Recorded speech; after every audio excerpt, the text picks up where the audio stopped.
Hey everybody, Roger Levin here with your Practice Production Pearl of the Week. We're going to talk today about the concept of case presentation and why we might never want to use that name again. So I've developed a brand new concept working with our consultants that I call the think tank when we have think tank meetings to change the thought process of presenting a case to having a conversation. Hence the name, and I'm not sure that it's an official name yet, would be case conversation. The idea of a presentation is I do the talking. And the idea of the presentation is I do the talking because I am an expert, or I have something to say, or I know more than you do. All of which is true when we're talking about the dentist to patient relationship. But what if we change our entire thinking? And this is not as easy as you think. Right now you may be thinking, but Roger, I know it's called case presentation, but I actually have conversations with my patients. Who does most of the talking when you're presenting a case? What if I told you you should be doing less than 50% of the talking?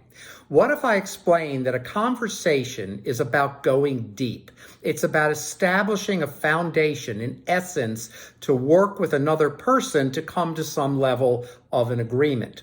And that's why I am now getting very much behind the idea that case presentation is over. Now, you may be saying again, Roger, wait a minute. All right, I get that part, but I'm doing fine. I'm closing most of my cases, which is probably and hopefully true.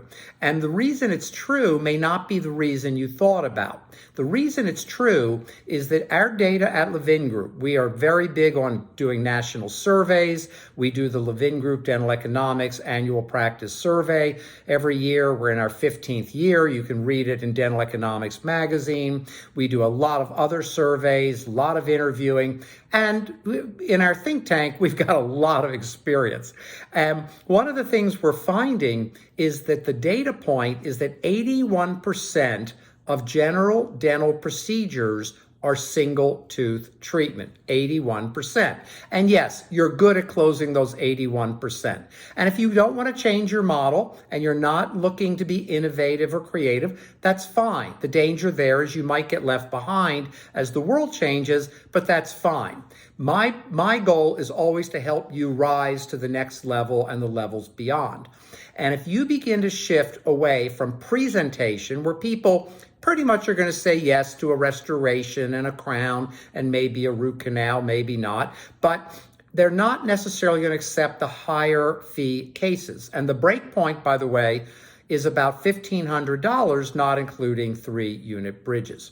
So you want to begin thinking about having conversations with your patients, not presentations. And I'm doing a lot of deep research on how conversations can be applied to a dentist-patient relationship.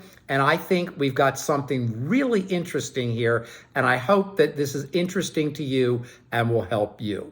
As always, I wish you increased practice production every year.